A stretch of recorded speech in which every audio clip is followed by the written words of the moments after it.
했습니다. 택배노조는 조합원 6,500여 명이 출근 시각을 오전 9시로 배송 출발 시각을 오전 11시로 늦추고 분류작업 거부에 들어갔다고 밝혔습니다. 오늘 중부지방은 구름이 많이 끼겠고 남부지방과 제주는 대체로 맑겠습니다. 오늘 밤부터 내일 아침 사이에 경기 북부와 강원 북부 지역에는 천둥 번개를 동반한 비가 조금 오겠습니다. KBS 1라디오 4시 경제 뉴스를 마칩니다. 지금까지 아나운서 이재홍이었습니다. KBS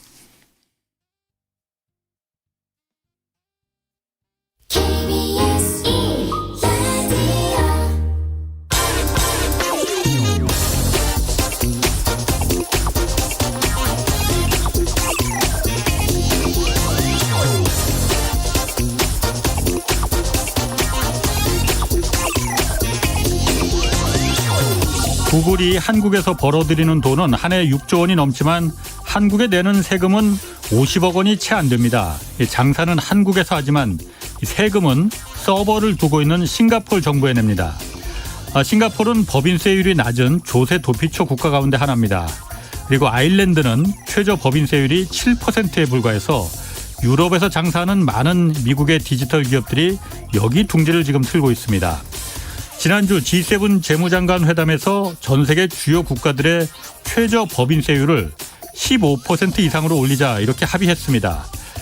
예를 들어서 아일랜드에 법인을 세웠다 하더라도 아일랜드 정부에 7% 법인세 내고 나머지 8%는 본국에 내서 무조건 15% 법인세를 맞춰야 합니다. 기업 입장에선 굳이 욕먹으면서 조세 회피처로 옮길 이유가 사실 없어지는 겁니다. 대기업에 대한 증세를 통해서 미국 재건 자금을 마련하려는 바이든 행정부가 미국의 기업들이 조세 회피처로 빠져나가는 것을 막기 위해서 요구한 것을 G7이 받아들인 겁니다. 우리 대기업들도 조세 회피처에 많은 법인을 두고 있는데 그동안 피해왔던 세금 앞으로는 우리 정부에 내야 합니다. 그리고 미국이 양보한 것도 있습니다. 글로벌 기업의 영업이익이 10%를 초과할 경우 초과한 이익의 20%는 매출이 발생한 나라에 세금을 내도록 한 겁니다. 막대한 매출을 올리면서도 해당 국가의 세금은 거의 내지 않는 미국의 빅테크 기업들을 겨냥한 것으로 EU가 강력히 요구해왔습니다. 한국에서 막대한 수익을 올리면서도 세금을 피해갔던 구글과 페이스북 또 넷플릭스 등 이런 기업들이 우리 정부가 이제 직접 세금을 매길 수 있게 됐습니다. 안녕하십니까. 경제와 정의를 다잡는 홍반장, 저는 KBS 기자 홍사원입니다. 홍사원의 경제쇼 출발하겠습니다. 유튜브 오늘도 함께 갑시다.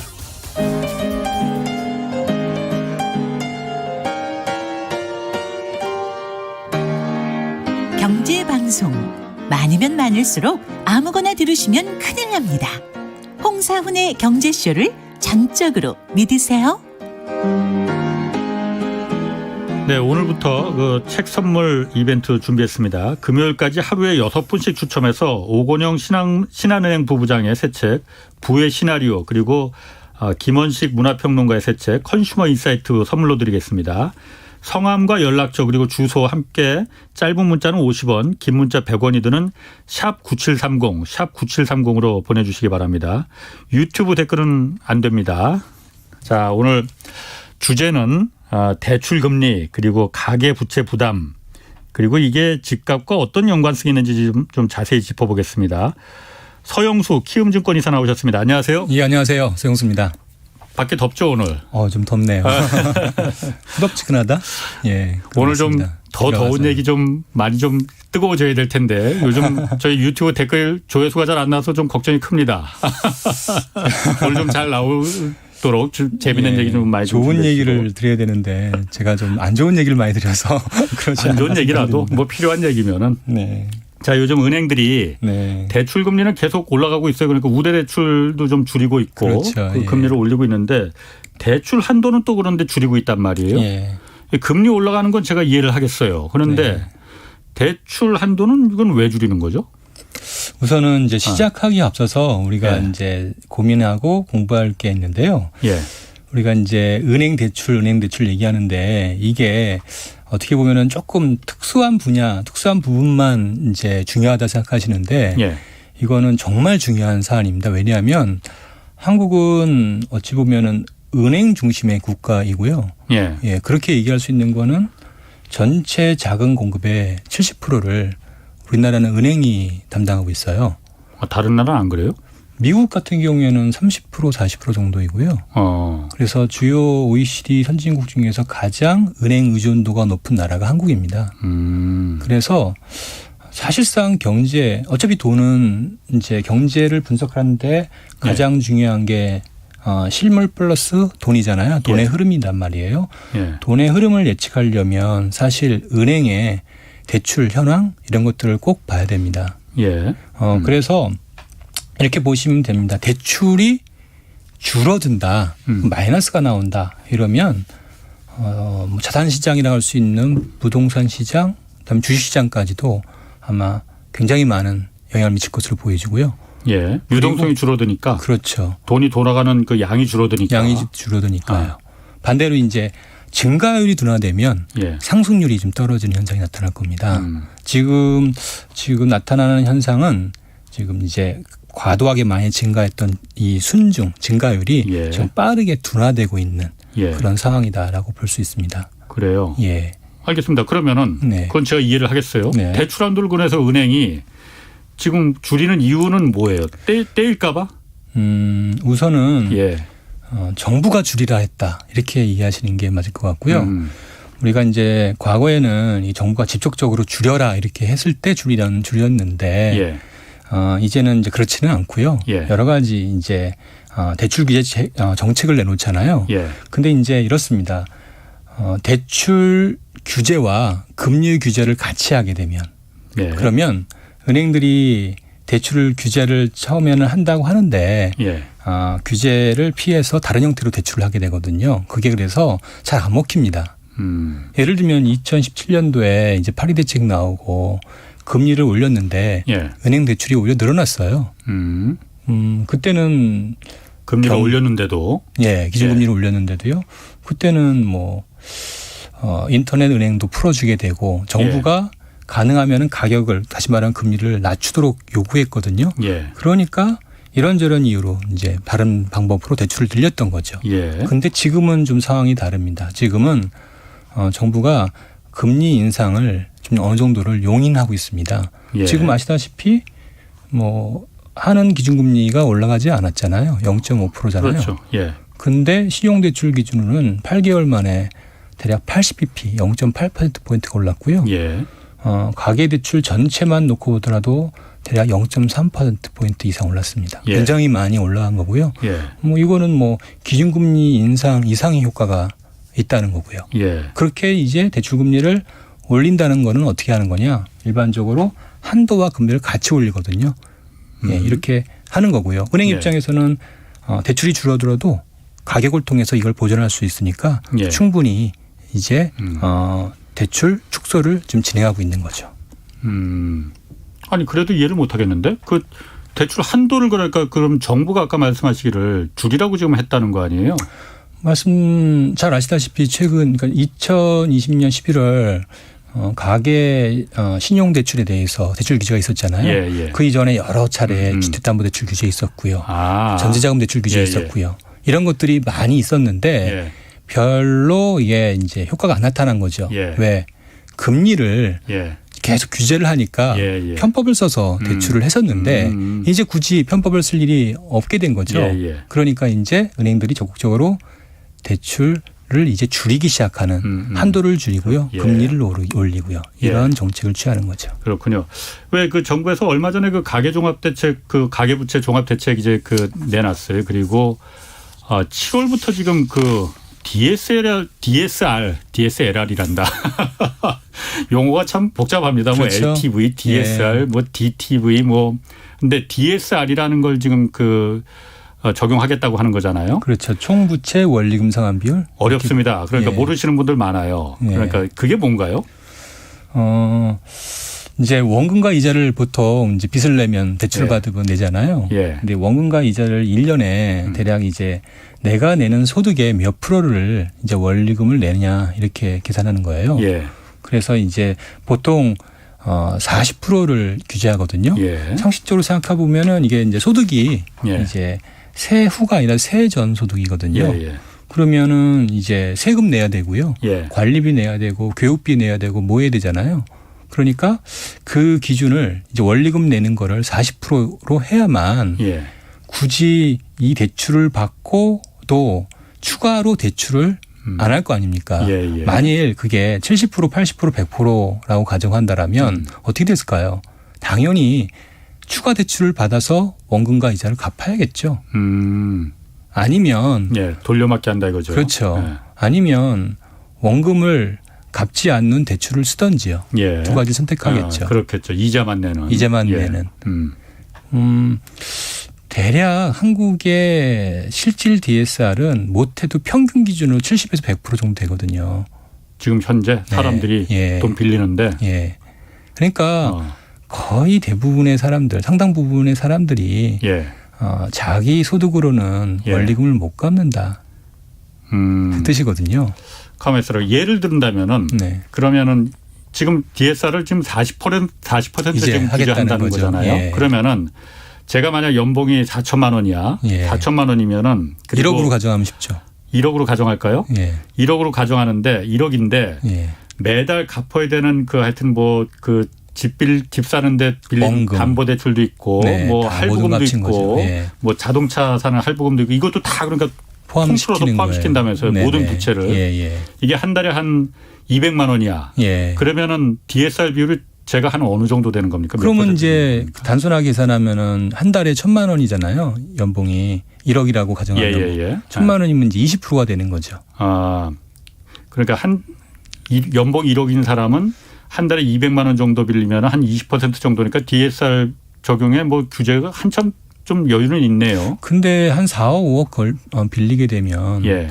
한 달에 내는 게 한 400만, 500만 원 되잖아요. 집을 사면 크게 빌리니까. 그렇잖아요. 예. 아, 그러니까 이제 거기서부터 걸리기 시작하는 거고요. 그래요. 네. 그러면은 지금 예를 들어서 집 사는 데는 그런데 주택담보대출 같은 거는 굉장히 기간이 길잖아요. 뭐 그렇죠. 5년 만에 갚으라 이런 것도 아니고 뭐 10년, 20년 이렇게 길게 장기 대출도 하잖아요. 그럼 원리금 비율도 좀 적어질 거 아니에요. 그럼에도 불구하고 원금을 내잖아요. 예. 그래서 예를 들어서 이제 대략 한 4% 정도 대출금리다라면 예. 원금을 내면은 내가 이제 캐시 개념으로 내가 예. 내는 비율이 원금의 한 8% 정도 낸다 보시면 됩니다. 거기에다가 예. 이제 보통 집을 살 때 예. LTV가 40% 50% 정도잖아요. 그러니까 신용대출 통해서 집을 사죠. 같이 합쳐서 집을 사거든요. 그러니까 주택담보대출로만은 돈이 모자라니까. 그게 예. 일반적이고 예. 통계에 따르면 50% 이상이 같이 사용한다고 하니까 예. 그렇게 해서 집을 사거든요. 예. 뭐 그렇게 되면은 이제 신용대출까지 합치게 되니까 DSR이 이제 상당히 많이 올라갈 수 있죠. 그러니까 지금까지는 네. 주택담보대출을 받는 거는 이건 따로 또 다른 신용대출 받는 건 따로 이렇게 따로따로 적용을 했었는데 지금까지는 대출 상품 기준으로 규제를 했거든요. 그래서 따로따로 했었는데 지금은 네. 이제 총 이 사람이 얼마를 빌렸냐. 얼마를 빚을 지느냐 예. 이걸 규제를 하겠다는 거죠. 그렇죠. 왜? 이유는 뭡니까? 사실상 담보대출 하나만 놓고 보거나 신용대출 예. 하나만 놓고 보거나 그렇게 보는 건 은행 관점이거든요. 예. 근데 어차피 차주가 다중채무자일 가능성이 높잖아요. 예. 그러면 한 대출이 문제가 되면 다 문제가 되거든요. 다른 대출들로. 네. 예. 따라서 원래 리스크를 분석한다라면 예. 당연히 모든 대출을 다시 말하면 차주별로 위험을 평가하는 게 적절합니다. 그래서 LTV 뭐 40% 50% 이거 계속 올린다 어쩐다 하는데 예. 그거는 하는 건 동의하는데요. 예. 할 때 LTV도 사실은 차주별로 해야 됩니다. LTV라는 게 주택담보대출. 네. 예. 왜냐하면 당연히 신용대출, 다른 대출을 사용하잖아요. 예. 그러니까 주담대출을 뭐 예를 들어서 50% 했다. 예. 신용대출을 안 쓰는 사람은 50%만 적용되지만 예. 신용대출을 쓰는 사람은 그게 60% 70% 넘을 수 있거든요. 그러니까 전체 부채 비율은. 그렇죠. 어차피 뭐 빚 못 갚으면 다 연체가 되고 다 파산하는 건데 신용대출로 돈 빌리나 주택담보대출로 돈 빌리나 그냥 돈을 빌리는 거니까. 특히나 또 한 은행에서 다 빌리는 경우도 많고요. 예. 그래서 이 상품별 LTV 이런 리스크 관리는 예. 별 의미가 없습니다. 그러면은 지금 정부에서 그 DSR 이걸 하는 도입 이제 7월부터 하겠다는 거는 당장 하면 너무 충격이 크니까 2년 동안에 나눠서 좀 이제 천천히 좀 강도를 높이기로 했다고 해요. 예. 그런데 이게 가계부채가 지금 너무 심각하니 이게 잘못하면 다 내관이 돼서 터질지 모르니 지금 관리하겠다는 의미에서 하는 거잖아요. 너무 늦었죠. 얘기 나온 지가 2년이 넘었는데 그렇죠. 이제사 도입하고 그것도 또 단계적으로 한다니까 예.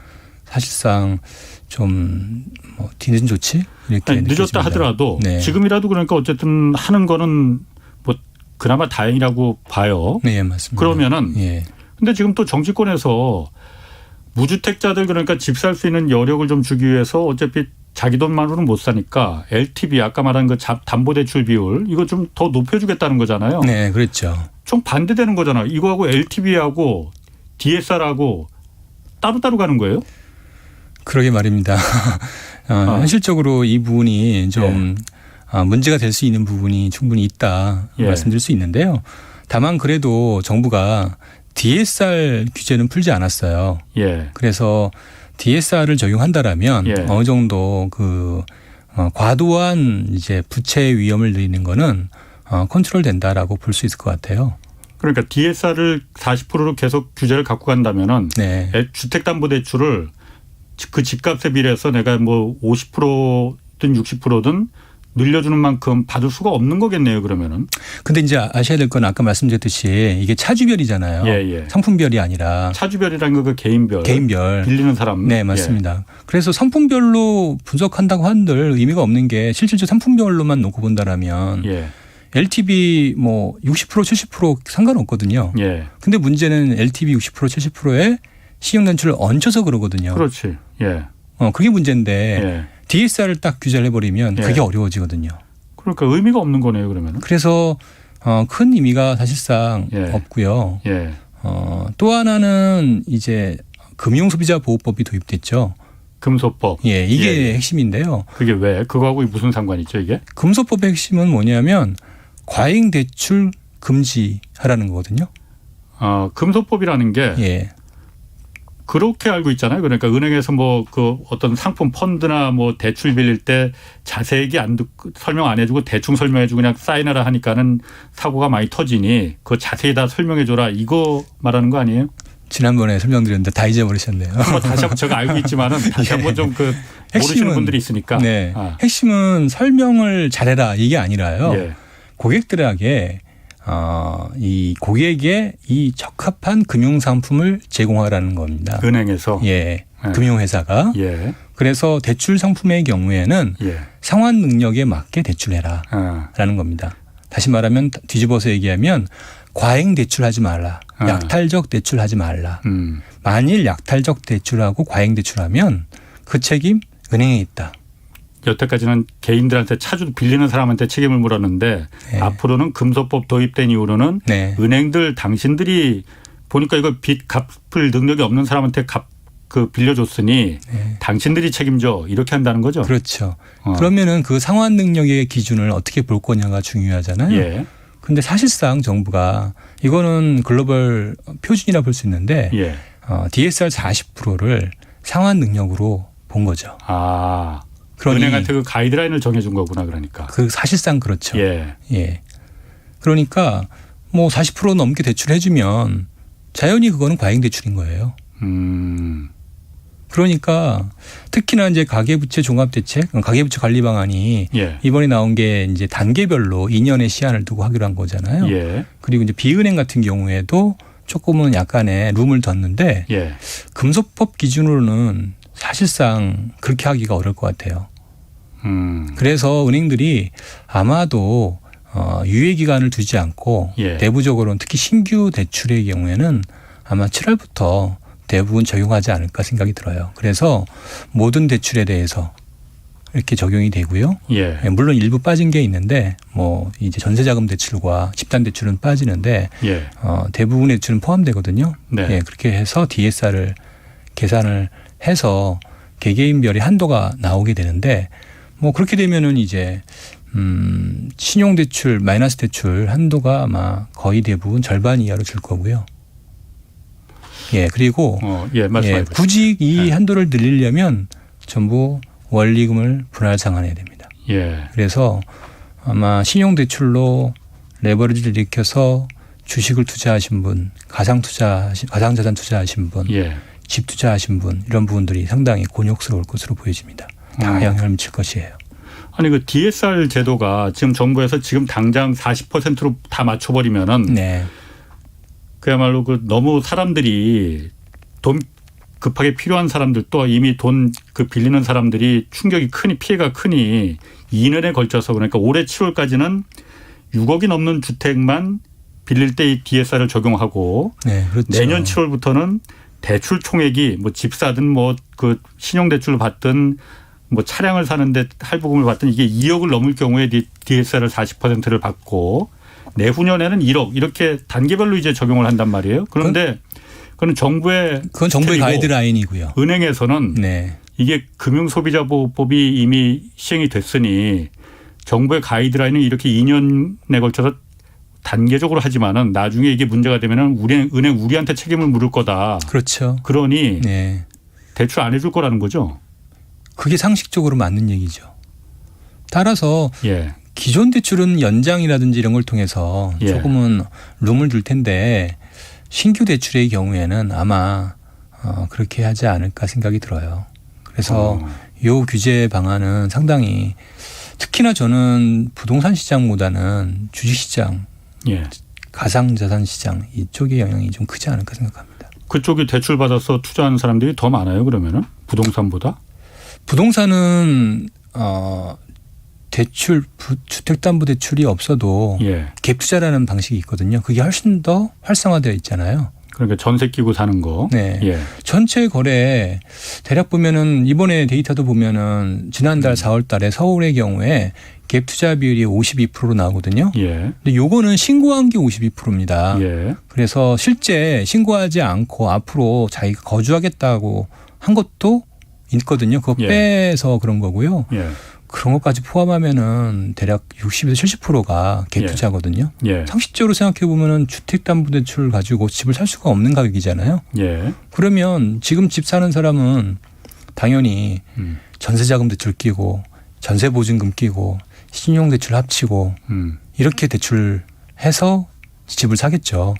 그럴 때 DSR이 얼마 나올까요?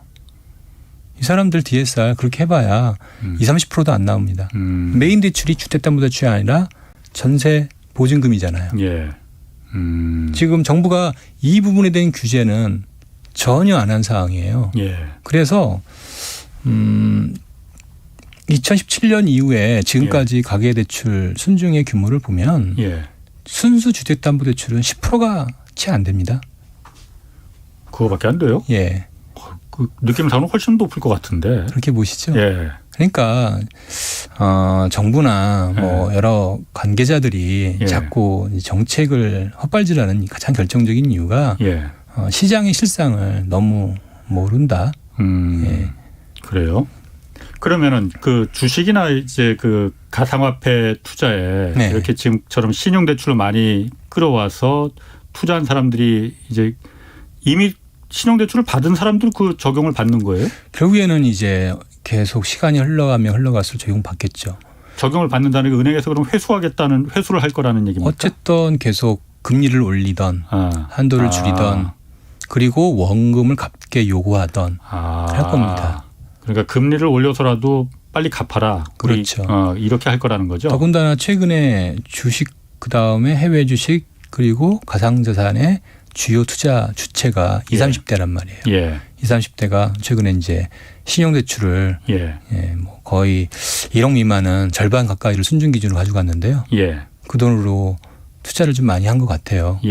그러니까 이 사람들이 입장에서 본다라면 상당히 이제 대출의 한도의 축소는 영향이 좀 있다고 봐야겠죠. 그 사람들 그 대출 축소도 있을 뿐만 아니라 그러면은 새로 유입되는 그 수급도 문제가 될 수가 있겠네요.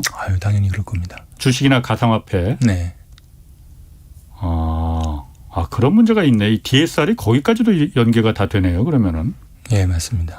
저는 기본적으로 부동산만 문제가 될 거라고 생각했는데. 기본적으로 DSR의 핵심은 뭐냐면 빚으로 투자하지 말라는 얘기입니다. 자기 돈 갖고 해라. 예. 그건 사실 맞는 말이긴 한데. 늘 말씀드리지만 대출은 예. 향정신성 의약품과 같이 꼭 써야 되는 사람들만 쓰는 예. 거지. 예. 그것 가지고 투자했다가 문제가 되는 것. 그거에 대한 책임은 누가 지냐. 예. 예, 개인뿐만 아니라 은행이 지라는 얘기입니다. 그건 사실 원론적으로는 굉장히 맞는 말입니다. 그리고 그게 바로 국가가 해야 할 일이고 은행들이 해야 할 일인데 네. 여태까지 그게 풀어놨기 때문에 사고가 터지면 항상 크게 터진 거였잖아요. 그렇죠. 알겠습니다. 그러면은 부동산 쪽으로 좀 다시 그럼 가봐서 네. 지금 DSR을 이렇게 그 꽉 40%로 묶어서 네. 하면은 정부의 정책 이 가이드라인보다도 훨씬 앞서서 은행들이 이제 더 쪼일 거다. 그렇죠. 그 부분 그럴듯해요, 매우. 네. 그러면은 당연히 돈 필요한 사람들은 1금융권 말고 2금융권, 제2금융권으로 아니면 사채로다가 갈 수 있지 않겠습니까? 그쪽은 아무래도 규제가 더 느슨할 거 아니에요. 그리고 빌리기도 더 쉽고.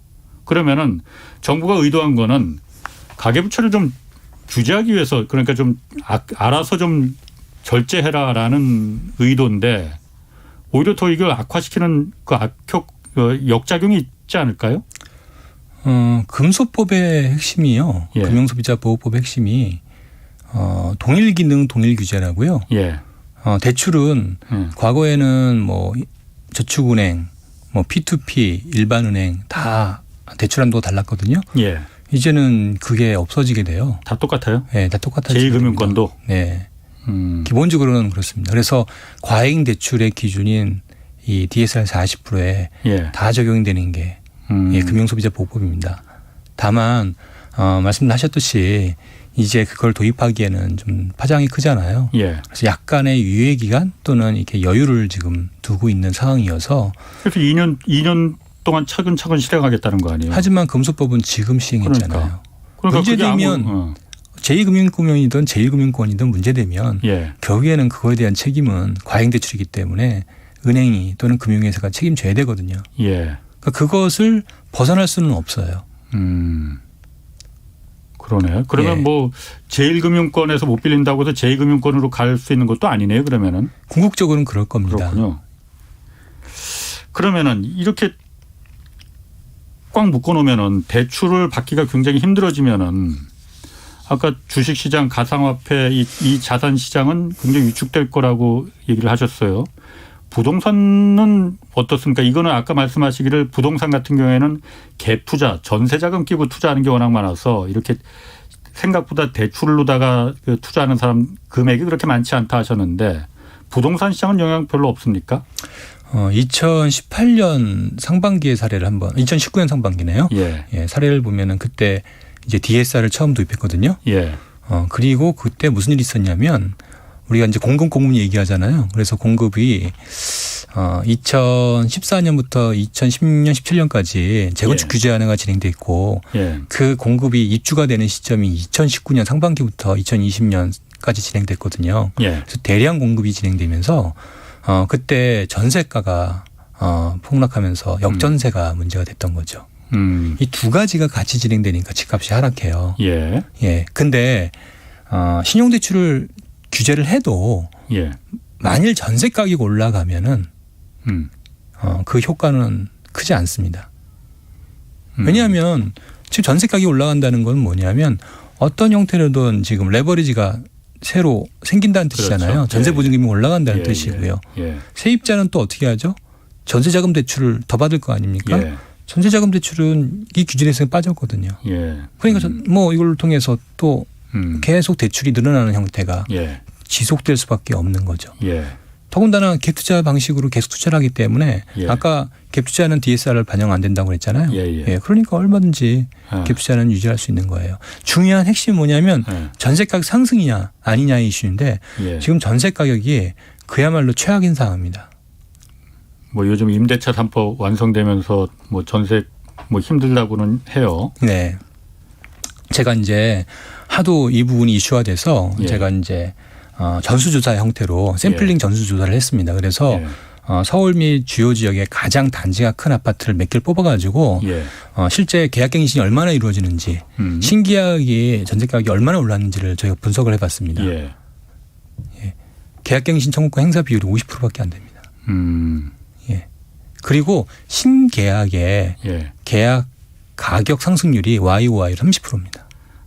좀 어렵습니다. 계약갱신 청구권부터 하면은 그게 50% 안 됐다는 게 내가 원래는 2년 살고 그 다음부터는 이제 아시겠지만 지금은 전부 다 예. 계약갱신 청구권이 지금 다 부여되거든요. 그렇죠. 임차인한테. 한 번 더 내가 2년 더 살겠다 이렇게 청구할 수 있다는 거죠. 그렇죠. 근데 그게 그렇게 전세 사는 사람이 청구하는 비율이 50%도 안 된다는 거예요. 그렇죠. 왜 그럴까? 이 법적 미비 때문에 그렇죠. 법적 미비? 예. 지금 예. 임대인이 예. 계약갱신 청구권을 예. 그러니까 나는 거절했을 때 그때 임차인이 할 수 있는 방법이 별로 없거든요. 소송을 거는 것밖에 없다. 이거예요. 그건 민사잖아요. 예. 복잡하지. 예. 더군다나 그걸 나중에 사후 확인하는 거란 말이에요. 예. 그리고 내가 들어간다고 얘기했는데 언제 들어올지 그렇죠. 모르는 일이라고요. 예. 더군다나 임차인이 약자란 말이에요. 예.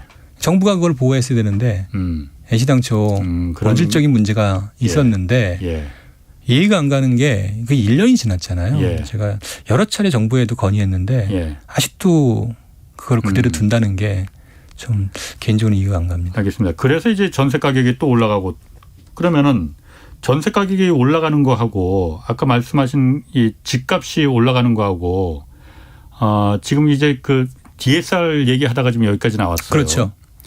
전세 가격이 올라가니까 DSR을 안만 이게 줄인다 하더라도 집값은 그럼 올라갈 거라는 얘기예요? 그럴 수 있죠. 이 정도 이런 상황이 지속되면 정부가 이런 갭 투자에 대한 규제, 그다음에 임대차 3법을 보완, 이 좋은 임대차 3법을 이렇게 이제 디테일한 부분에서 정책의 미비, 실수를 범함으로써 이런 문제를 야기했는데 사실 쉽거든요. 이런 디테일한 부분만 고치면 충분히 이 임대차 3법이 효과를 발휘할 수 있거든요.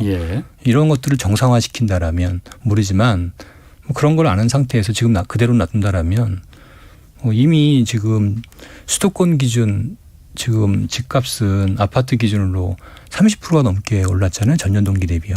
특히 정부 규제를 피해서 소형 아파트 이런 아파트 그다음에 수도권 아파트 이런 아파트의 가격들은 지금 천정부지로 오르고 있는데 전혀 지금 아니 그런데 그거는 지금 서 이사님 얘기는 전세 가격이 충분히 올라서 다른 굳이 대출을 안 받고 이렇게 하더라도 그 전세값을 레버리지로 이용해서 집을 충분히 살 수 있으니 그래서 이제 집값이 계속 올라갈 거다라고 그것도 있고요. 거잖아요. 그것도 있고요. 아까 말씀드렸지만은 DSR에 말씀드린 것 같이 전세자금 대출은 빠져 있으니까. 그러니까 어쨌든 전세 가격이 올라가면 전세자금 대출을 순증은 계속 올라갈 거 아닙니까? 알겠습니다. 그러면 그런 논리로 해서 집값이 올라간다면은 집을 사는 사람들은 내가 저 집을 사서 전세값으로도 충분히 이걸 커버할 수 있으니 또 한 채 사서 돈을 벌어야지 이래야만이 집을 사는 거잖아요. 그것만 있는 게 아니라 이제 내가 세입자란 말이에요. 근데 지금 30%가 올랐어요. 집도 없어요. 방법은 집 사야죠. 그러니까 무주택자인 경우에 1주택을 마련하기 위해서 갭 투자로다가 그럼 지금 사야겠다라는 이제 그 수요도 있을 테고 그런 것까지 우리가 그냥 차치하고 예를 들어서 집을 이미 갖고 있는 사람들이 다주택자가 문제지 않습니까? 그리고 그래서 정부가 다주택자들한테는 중과세를 지금 하는 거잖아요. 그렇죠. 보유세도 마찬가지고 양도세도 마찬가지고 집 갖고는 이제 오히려 갖고 있는 세금이 더 많이 나간다. 돈 벌 생각하지 마라라는 거잖아요. 실제로 그 세금 부담이 꽤 된단 말이에요. 이 사람들이 그럼 지금도 전세값이 올라갔으니까 그거로다가 집을 더 살 거라는 얘기예요? 그렇지는 않을 것 같은데. 20, 30대가 지금 전체 특히 서울 같은 경우에 집 구매 비중이 한 40%가 넘거든요. 그러니까 20, 30대라면 대부분 무주택일 가능성이 높겠죠. 무주택자. 그렇죠. 그러면은 나머지 한 절반은 유주택자일 가능성이 높죠. 그러면 어쨌든 무주택자가 그런 갭 투자를 통해서 전세 가격이 계속 받쳐주니까 그렇죠. 그걸 통해서 이제 집을 자꾸 살려고 하는 그 심리가 생길 거라 이거죠. 그래서 이제 집값이 계속 올라갈 거다. 그러니까 지금 집값 상승은 무주택자의 투기 수요가 주도했다 이렇게 봐야겠죠. 뭐 그거는 맞습니다. 일부 좀 불안한 심리 그리고 지금 안 사면 안 된다. 라는 그 심리가 충분히 작용했을 거는 같아요. 네. 알겠습니다. 그러면은 저희 홍남기 부총리가 지난주에 그 얘기 했잖아요. 그러니까 부동산 대책 장관 회의 하면서 집값 거품이 지금 2008년도에 경제 금융위기 있었지 않습니까? 그때 집값이 그때하고 지금 거의 지수로 보면 거의 똑같다. 그때도 거품이 많았는데 지금도 이 정도 거품이 있는 거다. 근데 왜 굳이 2008년 금융위기를 예로 들었냐면은 그 거품이 2008년 금융위기 거품이 터지자마자 집값이 계속 내려갔잖아요. 한 5년간 많이 내려갔단 말이에요. 그렇죠. 예. 그때 막 사방에 미분양 막 넘쳐나고 막 그리고 곳곳에 뉴타운들 뭐 지정 해제하고 그랬었거든요. 이거 봐라. 그러니 지금 집 사는 거 집값 안 올라간다. 오히려 내려갈 가능성이 있는 거다. 이런 어떤 경고를 한 거나 마찬가지라고 저는 들었거든요. 우선 이제 생각해야 될 게 두 가지인데요. 예. 이제 글로벌리 한번 비교해 볼 필요가 있습니다. 어차피 예. 하반기에 이제 여러 가지 금융 불안 이슈가 있잖아요. 특히 금리 인상 같은. 예. 그래서 글로벌리 이제 부채 문제가 이슈화될 가능성이 있잖아요. 부채 문제. 그렇죠. 예, 예. 그 가능성을 우선 가정해 보자고요. 예, 예. 그렇게 놓고 봤을 때 전 세계 주요 국가 중에서 예. 가장 집값이 많이 오른 나라. 한국입니까? 한국이고요. 두 번째, 예. 오른 게 또 다는 아니거든요. 예. 다른 미국도 많이 올랐습니다. 예. 물론 한국보다는 적게 올랐지만 중요한 건 뭐냐면 그 오르는 과정이 중요한데 예. 이게 오르는 게 빚에 의해서 오르냐. 빚? 빚. 빚. 예. 투기의 예, 예. 수요에 의한 대출로 의해서 예. 대출에 의해서 집값이 오른 거냐. 예, 예. 아니면 다른 요인에 집값이 오른 거냐. 미국 같은 경우에는 집값이 이제 전년 동기 대비 3월 달에 한 13% 올랐거든요. 케이스 실러지수 기준으로. 근데 모기지 대출은 감소했어요. 모기지 대출은 예. 그럼 빌려서 산 사람들은 없다는 얘기예요. 산 게 아니에요. 예. 공급이 부족한 것과 예. 그다음에 펀드에서 산 겁니다. 예. 펀드에서. 예. 그래서 집값이 많이 오른 지역이 어디냐면은 다 관광지, 샌디에고라든지 피닉스 혹시 아세요? 예. 예. 예. 캐년 많은 데입니다. 예. 예. 예. 이런데. 그다음에 템파라고 거기도 이제 유명한 플로리다 관광지거든요. 예. 이런 데가 가장 많이 올랐습니다. 예. 실제 그 외에 나머지 LA라든지 샌프란시스코랑 뉴욕은 별로 많이 안 올랐어요. 실제로 사람들이 살기 위해서 그 지어진 집은 그렇게 값이 안 올랐다는 거예요? 은행이 대출을 안 해줬거든요. 별로. 그러니까 어찌 보면은 금융의 관점에서 리스크는 굉장히 적은 거예요. 그럼 한국은 거기하고 다르다 이거죠? 한국은 예. 대출에 의해서 집값이 올랐는데 예. 2008년과 지금의 가장 큰 차이는 뭔지 아세요? 2008년도에는 주택담보대출로 예. 집값이 오른 거예요. 예. 지금은 전세로 갭투자로 집값이 오른 겁니다. 리스크 측면에서 본다라면은 이거는 뭐 몇 배 이상 높은 겁니다. 따라서 해외 쪽에서 부채가 문제가 돼서 우리가 자산시장이 꺾인다라면 지금이야 계속 오르겠지만 해외에서 문제가 되면 이거는 무조건 꺾일 수밖에 없을 거란 말이에요. 예. 그때의 리스크는 한국이 전 세계 주요 국가 중 가장 높다고 보는 게 맞습니다. 2008년하고 지금하고 다른 게 2008년에는 주택담보대출 BJ에서 산 사람들이 투기성으로 많이 산 거고 그렇다 하더라도 주택담보대출의 경우에는 만기가 대략 15년 30년이거든요. 만기가 길기 때문에 문제가 될 게 없습니다. 예. 원리금만 어떻게 갚으면 되니까. 원금 못 갚으면 이자 원금 유예시켜주면 되고요. 근데 이 갭투자로 산 사람들은 사적대출 이 전세보증금이 메인이에요. 만기 2년짜리입니다. 집값 빠지면은 바로 문제될 수 있는. 이거는 정부가 개입해서 해결할 수 있는 방안이 별로 없어요. 예. 그래요. 그래서 한국의 가계부채가 위험한 겁니다. 지금은 그러면은 그 갭 투자가라는 변수가 다르다. 정부에서는 금융재정당국에서는 그 부분을 지금 간과하고 있다라는 부분이군요. 어쨌든 중요한 거는 해외에서 이제 부채의 문제가 생길 수 있다. 해외발 부채의 문제 생길 수 있다. 그랬을 때 한국의 집값 문제, 부채의 문제는 상당히 위험한 수준이다. 이거에 동의하는 거고 그래서 이제 뭐 경제부총리든 금융당국이든 아까 대출 규제 얘기했잖아요. 이게 다 그런 전반적인 기조의 변화에 의해서 시작됐다. 이렇게 이해하시면 그게 틀리지 않을 겁니다. 그럼 그 말씀하신 해외발 그리고 뭐 미국발이겠죠. 그렇죠. 그 부채 이제 곧 돌아올 겁니다. 코로나 이제 끝나고 어느 정도 종식되고 나면은 그 이제 그 청구서가 날라들 거예요. 그게 이제 부채가 이제 들어올 건데 그러면은 그거로는 그러니까 집값이 위험해질 수 있다. 지금 그러니까 그 갭 투자를 통해서 샀든 뭐 하여튼 영끌에서 샀든 이 부분이 문제가 될 수 있다. 이렇게 보시는 거예요? 충분히 가능성은 있죠. 그 부분 있어서는 그 부분 가능성은 그 어떻게 있는 건지 한번 좀 순서가 이런 거죠. 지금 우리가 인플레이션 얘기하잖아요. 미국의 인플레이션을 상당히 이제 심각하게 보시는 분도 있고 그렇지 않은 분도 있고요. 저는 이제 위험을 분석하는 사람이니까 이제 보수적으로 보는 편입니다. 우선은 이제 부채의 증가는 결국에는 통화량의 증가와 같다고 볼 수 있거든요. 유사하다라고 증가율만 측면으로 본다면요. 근데 지금 미국의 가계부채와 정부부채가 대략 YOY로 15% 증가했거든요. 그중에 중요한 거는 역대 보지 못하는 정부부채 주도로 돈이 풀린 거예요. 그래서 그렇죠. 그러다 보니까 유통 속도가 굉장히 빨라지는 그런 이유로 물가 상승의 압력이 과거 어느 때보다 보기 어려울 정도로 높은 상황을 보일 거예요. 말 좀 어렵습니다. 유통 속도가 빨라서 물가 상승 압력이 크다. 그거 잘 연결이 안 되거든요. 유통 속도라는 게 돈의 유통 속도를 말하는 거죠. 그러니까. 그렇죠. 조금 어려울지 모르는데 우리가 이제 피셔의 현금 잔고 방정식이라고 있는데요. 더 어렵습니다. 제가 설명을 할게요. 그러니까 어쨌든 돈이 그러니까 미국 정부가 돈을 많이 풀었습니다. 옛날에는 은행에다 풀었는데 이번에는 바로 개인들한테 그러니까 수표를 줬잖아요. 저소득층들한테. 그렇죠. 그러니까 이게 돈이 빨리빨리 돌았다 이거죠. 우선은 그런 거죠. 한국 같은 경우에는 돈을 은행을 통해서 풀었어요. 한국도 미국만큼 코로나 위기 이후에 돈을 많이 풀었는데 그게 은행을 통해 돈을 푸니 그 돈은 대부분 상위 계층으로 갔죠. 그 돈은 사람들한테 갔죠. 그 돈을 소비하기보다는 그거를 어떻게 했냐요.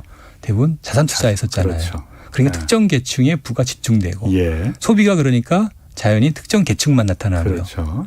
그 나머지는 대부분 별로 돈이 안 갔으니까 별로 소득이 증가하지 않거나 돈이 늘지 않았거든요. 한국은 그랬는데 그럼 미국은 저소득층에 돈을 쫙 뿌렸으니까 이 사람들이 다 소비했을 거란 말이에요. 그렇죠?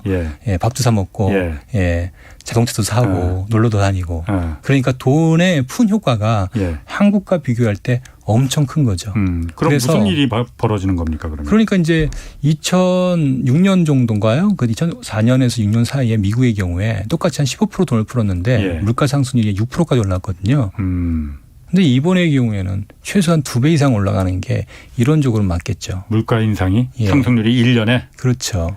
이론적으로 본다면 부채 지금 증가한 게 15% 이상 증가했으니까 가계부채와 정부부채의 합이 당연히 그렇게 된다라면 뭐 통화 유통 속도가 변하지 않는다 하더라도 그 정도의 물가 상승을 예상할 수 있는데 4월 달 미국의 소비자 물가 상승률을 비교 분석해 보니 지금 아까 이제 집 얘기했잖아요. 집값 상승률이 13%를 기록했는데 이 상승률이 이제 MOM으로 본다라면 MOM이 뭔가요? 전월 대비 전월 대비에 본다라면 이게 20%가 넘어요. 연한 사람이면 이제부터 이제 집값 상승이 시작되는 거예요. 왜? 아까 말씀드렸듯이 지금의 집값 상승은 공급 부족 그리고 펀드의 투자 이거거든요. 가계의 대출 수요 증가, 그러니까 자기가 모기지를 일으켜서 집을 사는 게 별로 많지 않았는데 락다운이 풀리면은 본격적으로 집을 산단 말이에요. 그렇게 해서 그럼 집값을 감당하기가 어려울 거예요. 그러면 소비자 물가 지수의 가중치가 미국의 경우에 이게 집하고 렌트가 33%에 해당됩니다. 그러니까 이쪽에서 올라와 버리면 감당이 안 되는 거예요. 물가가 훨씬 더 올라갈 거라 이거죠. 그밖에 기타 최근에 외식비라든지 이런 쪽에서 굉장히 빠른 속도로 물가가 올라가는데 이제 반영되기 시작하고 있거든요. 미국 지금 연방준비제도나 이쪽에서는 물가 인상률을 2%로 지금 잡고 있는데 타겟이 2%거든요. 그런데 지금 아까 10%도 넘게 올라간다는 거예요, 그러면은? 뭐 그게까지는 모르겠지만 네. 적어도 지금 2%에서 얼마 전에 4.3 찍었잖아요. 그렇죠. 예. 근데 앞으로 물가 상승률은 뭐 기본은 5%는 넘지 않을까 그렇게 생각되는데 그렇습니다. 이게 제대로 그러면은 반영되면 지금 시간이 그렇게 많지 않습니다. 네. 인플레가 그럼 물가가 그렇게 굉장히 점프해서 막 올라가니까 인플레가 세게 올 것이다라고 지금 인플레가 세게 오는 게 예. 이 정책 당국의 기대치와 다르게 세게 오는 게 중요하거든요. 이렇게 되면 파월이든 갑자기 어떻게 할까요? 돈을 테이퍼링이든 뭐든 예. 갑자기 허둥지둥 예, 돈을 회수하려고 할 거라고요. 허둥지둥하는 게 제일 우려스러운 거죠. 저는 사실 그게 더 예. 우려스럽거든요. 예. 허둥지둥 올리면 당연히 글로벌 유동성이 위축될 거고 예. 그 과정에서 글로벌 금리 오를 거고 예. 그 과정에서 글로벌 자금들 한국에 투자했던 외국인 자금들이 특히 채권 같은 경우에 예. 예, 해외로 빠질 가능성이 있는 거고요. 뭐 안 빠지게 하려면 우리가 더 별도로 금리를 올리게 높게 되는 올리는 거고요. 수밖에 없는 거겠죠. 예. 그렇게 되면 그 모든 가정이라는 게 인플레가 굉장히 세게 올 거라는 가정에서 지금 보시는 거예요. 근데 그건 시간의 문제인 게 어쨌든 전 세계가 미국뿐만 아니라 돈을 많이 풀었거든요. 예. 평균 OECD 10개 선진국 기준으로 1년간 부채 증가율이 한 12% 정도 되거든요. 예. 다른 나라도 마찬가지라는 얘기입니다. 그래서 지금 이게 동시에 나타나는 상황이 되지 않을까. 그게 이제 저희는 이제 부채를 공부하는 사람 입장에서 본다라면 예. 그게 이제 가장 우려되는 사항이다. 말씀드릴 수 있어요. 지금 코로나 위기 이후에 그 돈을 이렇게 그걸 좀 완화시키기 위해서 돈을 이렇게 역대급으로 풀었는데 그 청구서가 이제 부채로다가 곧 날아올 거다. 그러면은 그 인플레라는 거로다가 이제 들어올 거고. 그렇죠. 그러면 미국이 금리를 뭐 예상치 못하게 허둥지둥돼서 원래는 2023년까지 안 올린다고 했는데 그렇죠. 기준금리까지 막 올리고 막 이래 버리면은 그게 한국에 들어오면 한국에 영향을 미치면은 이게 부동산에는 영향을 어떻게 미칠 수가 있는 겁니까? 우선은 이제 이렇게 되면 부채의 문제, 그러니까 예. 어쨌든 간에 부채의 문제를 건드리는 거잖아요. 예. 대출이 급격히 공급이 줄어든다든지 예.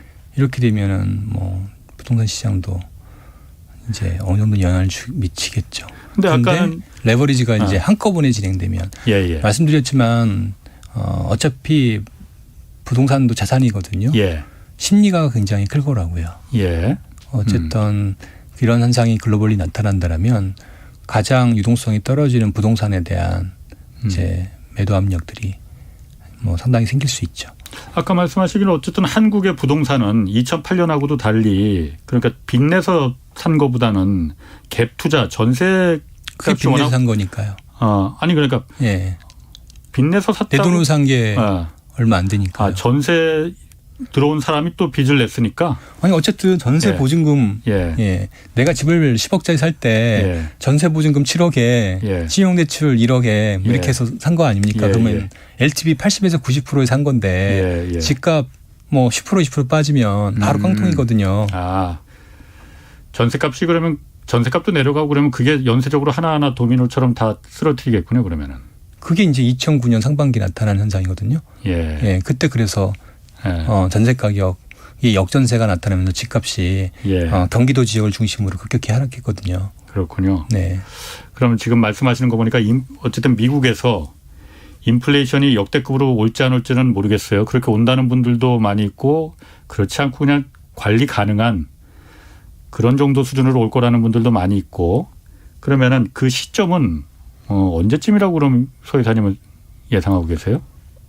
이제 락다운 막 시작한 거, 락다운을 푼 게 이제니까요. 뭐 제가 미국의 지인들 얘기 들어보거나 뭐 실제 언론에 보면 이미 이제 시작된 거고 지표상 나타나는 거는 2, 3개월 정도의 시차 정도가 있으니까 뭐 그 2, 3개월 이내에 나타나지 않을까 생각이 들어요. 2, 3개월이라면 지금 락다운 시켰으면 앞으로 2, 3개월 뒤? 이미 이제 그게 계속 반영되는 거죠. 그러니까 당연히 지금 4.3 나왔고 뭐 이번 달 얼마 찍을지 모르겠는데 상당히 이제 높게 나올 거고 계속 높게 나올 가능성이 있을 거란 얘기죠. 그러면은 미국 그 연준이나 금융재정당국에서 허둥지둥 할 가능성이 있다. 그렇게 나오면은 뭐 그러지 않을까 생각이 되는 거죠. 그러면은 원래 그 파월 연준 의장이 2023년까지는 절대로 기준금리 안 올릴 테니까 걱정하지 마시라. 뒤통수 칠 일 없다라고 했는데 그렇게 허둥지둥하다 보면은 뒤통수 칠 수도 있는 겁니까? 중앙은행의 역할이 뭡니까? 결국에는 물가 안정 아닙니까? 예. 본질적인 중앙은행의 책임을 언제까지 어디까지 방기할까요? 예. 2%가 자기네들 타깃인데 예. 뭐 4% 넘었고 이미 그게 예. 뭐 5% 6% 간다라고 가정해 본다라면 예. 그렇게 기존의 스탠스를 유지한다는 거는 예. 쉽지 않겠죠. 그럼 그저 5% 6%까지 그냥 예상하지 못한 정도로 급격하게 올라가면은 그게 한국까지도 빨리 그 영향이 바로 올 수가 있는 겁니까? 우선은 금리를 또는 우리가 이제 제일 걱정하는 게 테이퍼링이니까요. 알겠습니다. 와, 오늘 거기까지 해야 되겠어요. 고맙습니다. 서영수 키움증권 이사였습니다. 자, 내일 뵙겠고요. 저는 지금까지 경제와 정의를 잡는 홍반장이었습니다.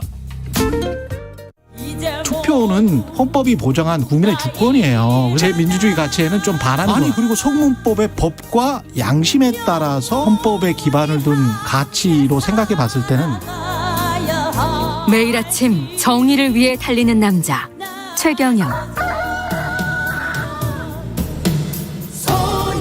평일 아침 7시 20분 세상에 이익이 되는 방송 최경영의 최강 시사.